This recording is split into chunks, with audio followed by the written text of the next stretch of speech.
اور شک میں پڑ جاتے ہو اور ایک دوسرے کی آڑ لے کر تم سٹک جانے کی کوشش کرتے ہو، یہی تمہاری ناکامی کا سب سے بڑا ہتھیار ہے جو تمہیں ناکام و نامراد کرتا ہے اور دنیا کا غلام اور بندہ بنا کر تمہیں رکھ دیتا ہے، مگر تم ہو کہ عقل سے کام نہیں لیتے۔ تو اس کے لیے اللہ رب العالمین نے انسانوں کو مختلف طریقے سے، ان کو سوالات کے ذریعے سے، ان کے ذہن کو کھولنے کی اللہ رب العالمین سوالات کے ذریعے سے انہیں پوچھنے کی کوشش کرتا ہے کہ یہ کلام کیا تم اس پر غور و فکر نہیں کرتے کہ اللہ کے رسول کی طرف سے تم کے واقف نہیں ہو کہ تمہیں اللہ کے رسول تمہارے پاس آتے ہیں مگر تم ہو کہ ان سے بدک جاتے ہو، ان سے دور بھاگتے ہو اور ان سے اپنا راستہ الگ کر لیتے ہو۔ اسی کے نتیجے میں تمہارا یہ حال ہے کہ یہ جو سوسائٹی گناہوں کا انبار بنی ہوئی ہے، یہ سوسائٹی جہاں پر اللہ رب العالمین کا قانون چلنا چاہیے تھا وہاں پر باطل پرستی کا قانون چلا ہوا ہے۔ تو اس کی وجہ کیا ہے؟ اللہ تعالیٰ اس پارے کے اندر بتاتا ہے اس کی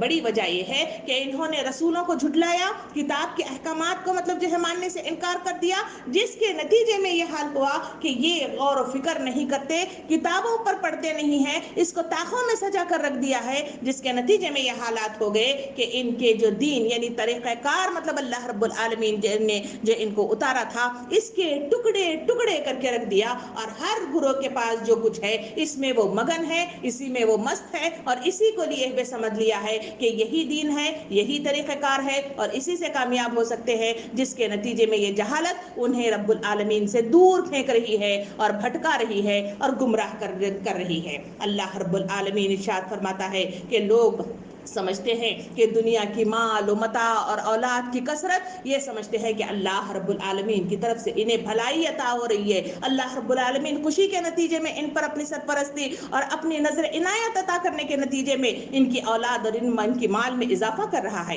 اللہ تعالیٰ ان آیات کے ذریعے سے اس بارے میں ارشاد فرماتا ہے کہ نہیں، بلکہ تمہارے سے پہلے بھی تمہارے باپ دادا کو ہم نے مال اور اولاد کی کثرت عطا کی تھی، یہ کوئی نئی بات نہیں ہے، مگر انہوں نے جو پیچھے تمہارے باپ دادا گزرے ہوئے ہیں انہوں نے اس سے سبق نہیں لیا تھا۔ اس مال اور اولاد کی کثرت نے انہیں غرور میں مبتلا کر دیا، اللہ سے سرکشی اختیار کر لی اور اس کے نتیجے میں وہ اللہ کی نظروں سے دور بھٹک گئے اور شامت زدہ ہو کر رہ گئے، اور وہ انہوں نے سبق نہیں لیا تھا۔ ان پچھلی قوموں کے واقعات تمہارے سامنے بیان کیے جاتے ہیں، شاید کہ تم عمل کرو، شاید کہ تم سبق لے لو، شاید کہ تم عبرت حاصل کرو، کہہ کے اللہ رب العالمین ارشاد فرماتا ہے کہ آؤ میں تمہارے ذہن کو ذرا سا کھولوں تاکہ تمہیں صحیح راستہ اگر کہیں گم ہو گیا ہے تو تمہیں دکھائی دے۔ تو وہ کھولنے کا طریقہ کیا ہے؟ اللہ رب العالمین نے مختلف طریقے سے سوالات انسانوں کو پوچھے ہیں، جو اس پارے کے اندر مخاطبین انسان ہے جو اللہ رب العالمین کی طرف سے ہے۔ آپ بھی یہی سوالات اپنے دل سے پوچھئے، میں یہی سوالات اپنے دل سے پوچھوں، دیکھیے جو جوابات قرآن دیتا ہے وہی جوابات تو ہمارے ہیں یا نہیں ہے۔ پہلا سوال اللہ رب العالمین پوچھتا ہے کہ زمین اور آسمان کی آبادی کس کی ہے؟ تو وہ یہی کہیں گے کہ اللہ رب العالمین کی۔ پھر کہاں بھٹکائے جاتے ہیں، پھر کہاں سے معبود لے آتے ہیں، پھر کیوں اتباع معبودوں کی کرتے ہیں؟ پھر اللہ تعالیٰ سوال پوچھتا ہے کہ ساتوں آسمان اور عرش عظیم کا مالک کون ہے؟ تو پھر تم خود ہی کہہ دیتے ہو کہ اللہ رب العالمین ہے، مگر پھر اس کا ساجی کہاں سے لے آتے ہو؟ پھر کہاں سے معبودان اپنے دل دماغ اور اپنے معاشرے کے اندر کھڑا کر دیتے ہو؟ سوچو، غور و فکر کرو اور تدبر کرو۔ پھر سوال اللہ رب العالمین پوچھتا ہے کہ ہر چیز کا اقتدار کس پر ہے؟ کیونکہ معاشرے کے اندر دیکھتے ہیں کہ ہر چیز کا اختیار اللہ کے پاس ہے، اگر اللہ کہہ دے تبھی وہ مکمل ہو سکتی ہے، اگر اللہ نہ کہہ دے تو کچھ بھی نہیں ہو سکتا۔ آج خود وائرس کا جو فتنہ اس دنیا کے اندر رونما ہوا ہے، اس وائرس کی وجہ سے سپر پاور بھی اپنے گھٹنے ٹیک چکی ہے، اور ایک غریب ملک بھی اپنے گھٹنے ٹیک چکا ہے، ایک چھوٹی اکائی خاندان بھی اپنا گھٹنا ٹیک چکی ہے، اور انسانی انفرادی شخص بھی اپنے گھٹنے ٹیک چکا ہے۔ اللہ تعالیٰ کا اگر حکم ہو تو اقتدار اسی کا ہے اور اسی کا چل سکتا ہے۔ اگر ان سے یہ سوال پوچھا جائے تو وہ کہہ اٹھتے ہیں کہ اللہ رب العالمین ہے۔ جب ایسا ہے، جب مانتے ہیں، جب اقرار کرتے ہیں، جب اس پر جھکتے کیوں نہیں ہیں، اس پر آگے بڑھتے کیوں نہیں ہیں، اس پر غور و فکر کیوں نہیں کرتے اور اس پر تدبر کیوں نہیں کرتے، اور کیوں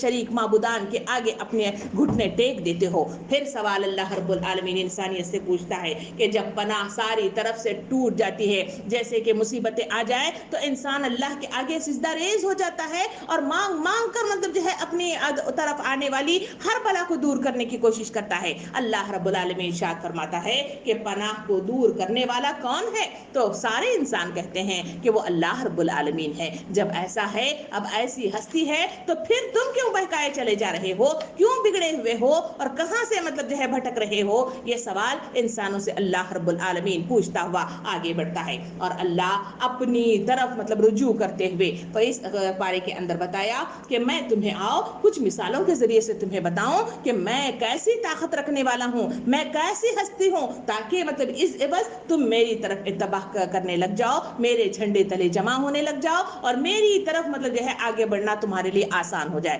اللہ رب العالمین مثالیں دیتا ہے۔ پہلی مثال اللہ دیتا ہے وہ ہے بارش کی۔ فرمایا کہ کس طرح سے آسمان پر جو ہے بادل پر جو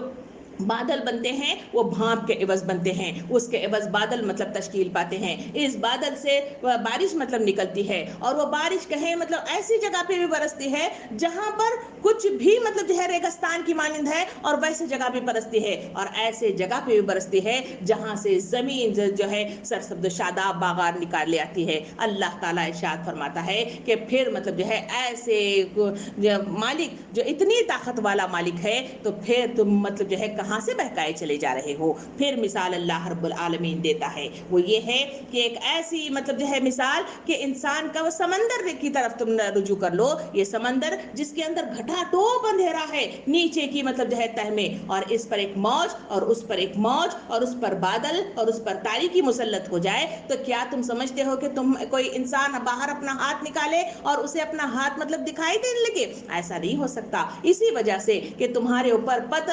در پرت اور تہ در تہ بہت ساری مطلب جو ہے کامیاں تمہارے اندر پیدا ہونے لگی ہے، بہت سارے معبودان تمہارے اوپر حکومت کرنے لگے ہیں، اور تم مختلف لوگوں کے اپنے آپ کو سپرد کر چکے ہو، تو اسی کے نتیجے میں تمہارا یہ حال ہے کہ تمہاری عقل کام نہیں کرتی، تمہارا شعور کام نہیں کرتا، اور تمہیں آگے بڑھ کر صحیح بات کا اخذ کرنا تمہارے لیے ناممکن نظر آتا ہے۔ اللہ تعالیٰ فرماتا ہے دیکھو تو صحیح، میں تمہیں بتاتا ہوں وہ کیا ہے کہ ایک مطلب جو ہے جو جاندار، میں ایسا مطلب جو ہے بادشاہ ہوں کہ وہ میں جانور کو پیدا کرتا ہوں تو کسی کو مطلب جو ہے پیٹ کے بل چلاتا ہوں، کسی کو 2 ٹانگوں پر چلاتا ہوں، کسی کو 4 ٹانگوں پر چلاتا ہوں۔ کوئی ایسی ہستی ہے جو ایسے کام کر سکتی ہے؟ نہیں کر سکتی، مگر پھر بھی تم ہو کہ تمہارا ایسا حال ہے کہ کہا کفر کرنے والوں کی مثال ایسی ہے جیسے سراب کے پیچھے بھاگے چلے جا رہے ہیں۔ سراب کا یہ حال ہے کہ دور سے پانی نظر آتا ہے، جب وہ انسان وہاں پہنچ جاتا ہے تو وہاں پہ کچھ بھی نہیں ہوتا۔ کہا کہ تمہارا حال بالکل اسی مانند ہے۔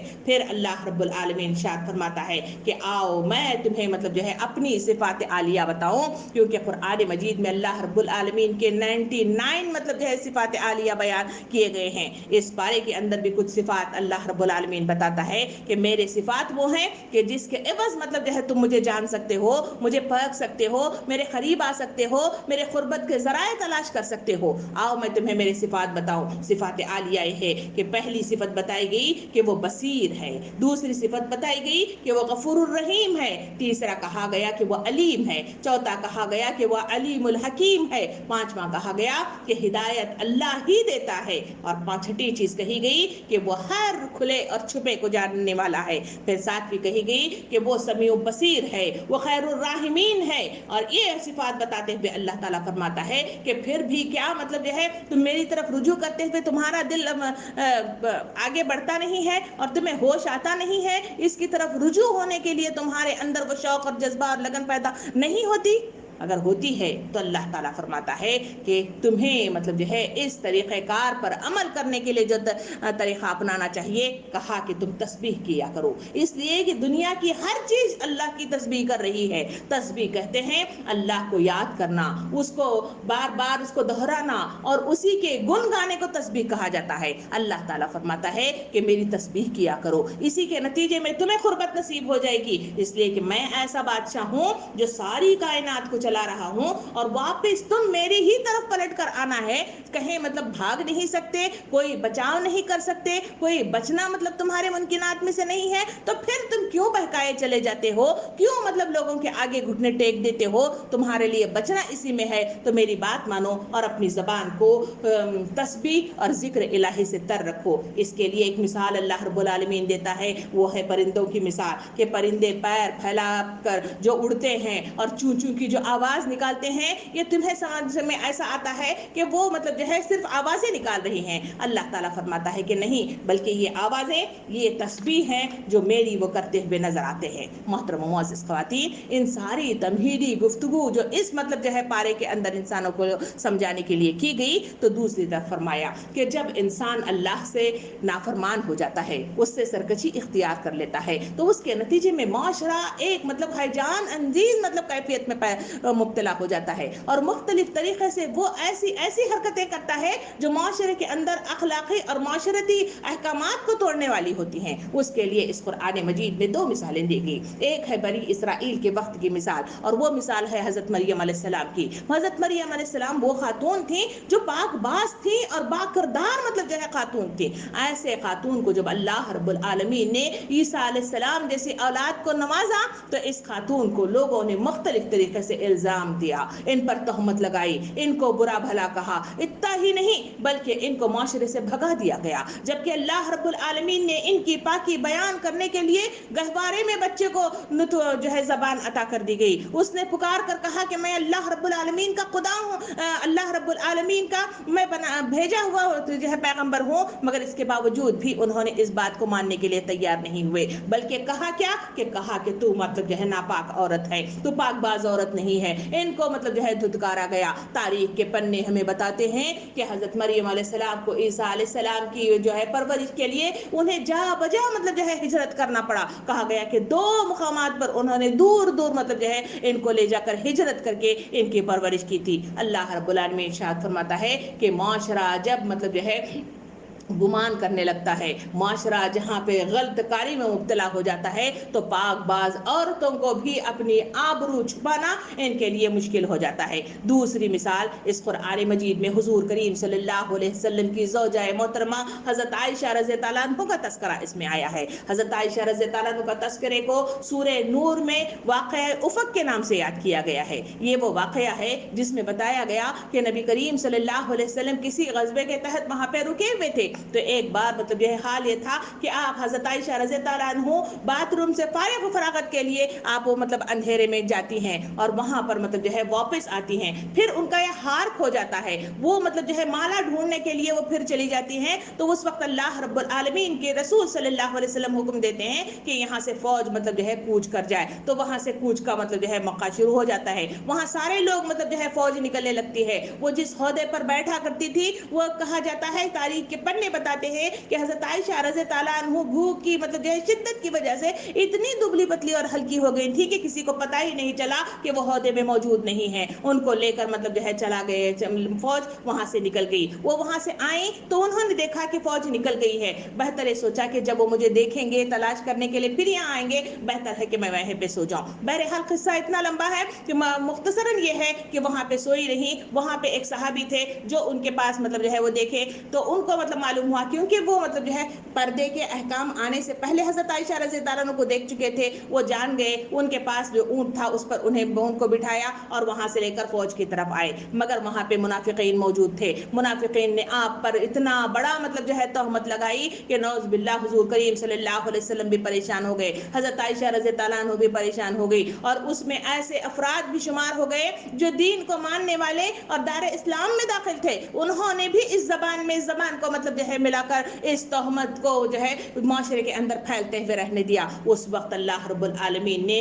اس سورہ کے اندر بتایا کہ ہم نے اس واقعے کے ذریعے تمہیں بتانا ہے کہ معاشرہ جب ہیجانی کیفیت میں مبتلا ہو جاتا ہے، جہاں مطلب جو ہے اللہ کے احکام وارد نہیں ہونے لگتے، جہاں پہ اللہ کے رسول صلی اللہ علیہ وسلم کی اتباع نہیں ہونے لگتی، جہاں اللہ رب العالمین کا خوف مطلب جو ہے ان کے دلوں میں نہیں ہوتا، تو ایسے واقعات مطلب جو ہے معاشرے کے اندر جنم لینے لگتے ہیں۔ ان کے ذریعے سے اللہ رب العالمین چاہتا چاہتا ہے کہ معاشرے کے اندر ایسے قوانین مطلب جو ہے وارد کر دیے جائے جس کے بس کوئی مطلب جو ہے عزت ناموز پر کیچڑ نہ اچھالی جا سکے، ہر عزت محفوظ رہ سکے اور معاشرے کے اندر کوئی خرابی جو ہے پنپنے نہ پائے۔ تو اس کے لیے اللہ رب العالمین نے سورہ نور کے اندر بڑی تفصیل کے ساتھ بہت سارے معاشرتی احکامات بیان کر دیے ہیں۔ آئیے ہم دیکھتے چلیں کہ ان احکامات میں اللہ رب العالمین نے کون سے ایسے قوانین بتائے ہیں جس کے نہ پالن کرنے کے نتیجے میں معاشرہ خلجان میں مبتلا ہو جاتا ہے، برباد ہو جاتا ہے اور فساد فی الارض میں مبتلا ہو جاتا ہے، اور کون سے احکامات ہیں جن کی اتباع کرنے کے نتیجے میں معاشرہ ایک سکون زدہ اور مطمئن معاشرہ اور مطلب جو ہے ایک خوشحال معاشرہ وجود میں آتا ہے۔